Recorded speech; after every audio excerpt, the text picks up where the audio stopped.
Les amis, bonjour, j'espère que vous allez bien et que tout se passe pour le mieux pour vous. Bon bah on y est, hein, janvier va arriver dans 2 jours. Et qui dit janvier 2024 dit qu'on va se faire bombarder d'infos, de fake news, de tout plein de choses concernant votre très grand ami Kylian Mbappé. Alors, c'est l'actualité. C'est un sujet qu'on va évoquer et qui risque de revenir, hein, parce que là, début janvier, vous le savez, Mbappé n'a toujours pas prolongé. Il sera libre et à partir de là, il pourra discuter, négocier avec qui il veut. Je vous avais évoqué quoi il y a quelques mois ou il y a quelques semaines, je ne me rappelle plus, ce qui est en train un petit peu de sortir même en ce moment. Je vous avais dit que côté Madrid, c'était très simple, alors que la volonté existait toujours. Moi, je vous avais dit qu'en vrai de vrai, aujourd'hui, pour moi, Mbappé, limite, c'est mieux pour lui qu'il prolonge. Parce que j'ai pas le sentiment qu'il viendrait en héros, j'ai pas le sentiment que le Real est dépendant de lui, j'ai pas le sentiment que le Real est capable de lui donner tout ce qu'il voudrait, j'ai pas le sentiment que ce soit la meilleure porte pour venir par rapport à toutes les périodes où il aurait pu venir, j'ai pas le sentiment où il est au meilleur de sa carrière, on sait pas ce qu'il sera dans sa deuxième partie de carrière, il ne jouera pas dans un poste préférentiel, même s'il peut jouer neuf avec 1 ou 2 attaquants, enfin bref.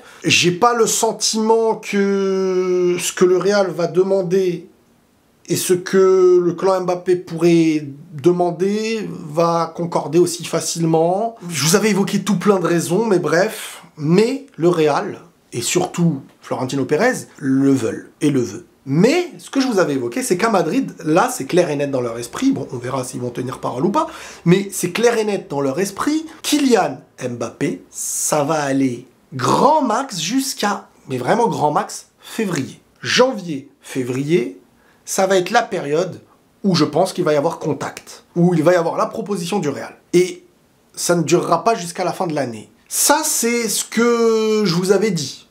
Je vous avais dit que le Real, voilà, ça va être...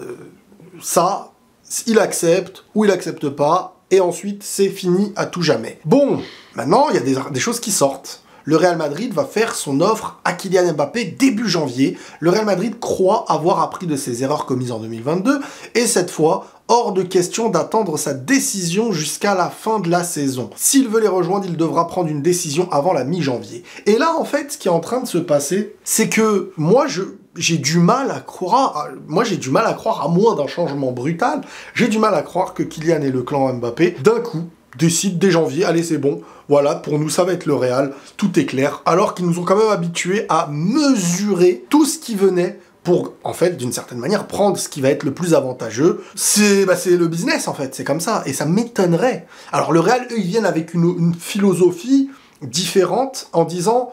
Si tu veux, le Real a toujours été habitué à ce que quand un gars vienne au Real Madrid, et ça aussi c'est ce que Madrid m'avait dit, quand un joueur veut venir au Real Madrid, il le fait savoir. Et ça c'est extrêmement important pour eux. Mbappé l'a déjà fait savoir, rappelez-vous chez Roten. Et à ce moment-là, Florentino Pérez derrière est venu.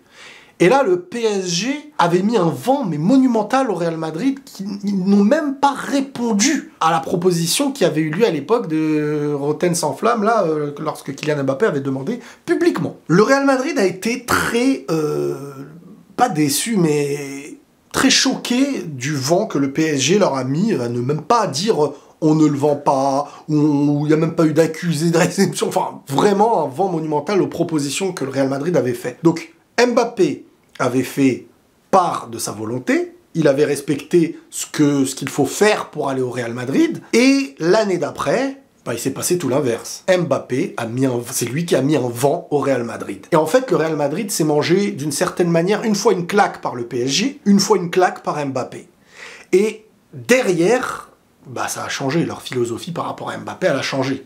L'été dernier, ils auraient pu aller sur lui, mais ils ont fait aucun geste. Ils n'ont pas été, malgré toutes les fissures qu'il pouvait y avoir entre Kylian, Nasser, Kylian qui était dans le loft et tout, bref, au point où Kylian Mbappé a même dû laisser une part de ses primes, etc., pour pouvoir rejouer avec le PSG. Il n'a toujours pas prolongé. Aujourd'hui, en fait, c'est selon moi, deux philosophies qui s'affrontent. Le Real Madrid qui, tu veux venir, tu dois le faire savoir, et il n'y aura pas du tout les mêmes offres qui ont été, tous les sacrifices qui auraient pu être faits pour toi ne seront plus d'actualité, donc si tu veux le Real Madrid, faut le faire savoir, mais tu ne viendras plus comme le sauveur, celui à qui on donnera tout. Et de l'autre côté, les Mbappé, n'ont jamais, jusqu'à aujourd'hui, accepté cette philosophie de ne pas, ne pas prendre plus, ne pas être au-dessus de tout.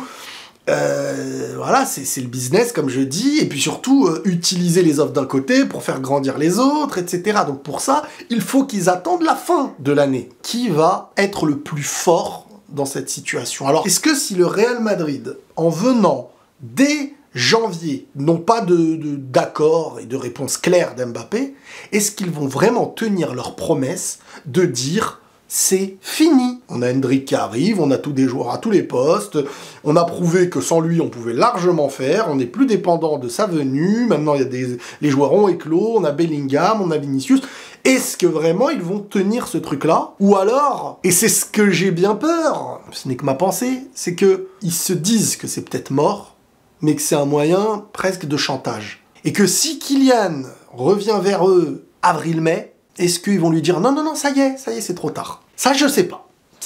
Maintenant, encore une fois, c'est pas du tout la meilleure période pour moi, à moins que vraiment il y ait eu un changement dans l'optique de carrière de Kylian, d'avoir une nouvelle philosophie, de redevenir un joueur comme les autres, de s'instaurer en tant que star parmi les stars et plus la star. Est-ce qu'il y a cette volonté de reconquérir footballistiquement les... Je sais pas, honnêtement, j'en sais rien. Maintenant, pour moi, comme je vous ai dit, la meilleure option qui lui reste, c'est de prolonger au PSG.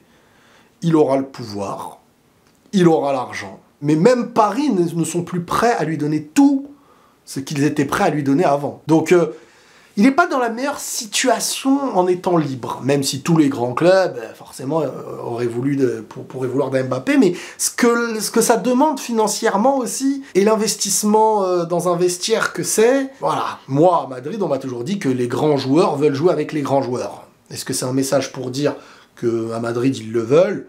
Enfin, je parle des joueurs qu'ils le veulent, j'en sais rien. Moi, je pense que... je sais pas. En vrai, je sais pas, c'est un que je dise ce que je pense. Mais la direction le veut. La direction le veut, mais à leurs conditions. Et que si leurs conditions ne sont pas respectées, salut, adieu. Et que ce serait peut-être la fin j'ai même plus envie de dire Mbaflix. Mbaflix, les gars, c'est du passé. Mbaflix, c'était l'époque où je voulais à tout prix Kylian et tout, où le Real était dépendant de ça. On va pas se mentir. Mais aujourd'hui, ça s'est transformé en Mbaflop. C'est du Mbaflop maintenant, les gars. Mbaflop, voilà. Donc maintenant, ne me demandez plus de Mbaflix, demandez-moi des Mbaflop.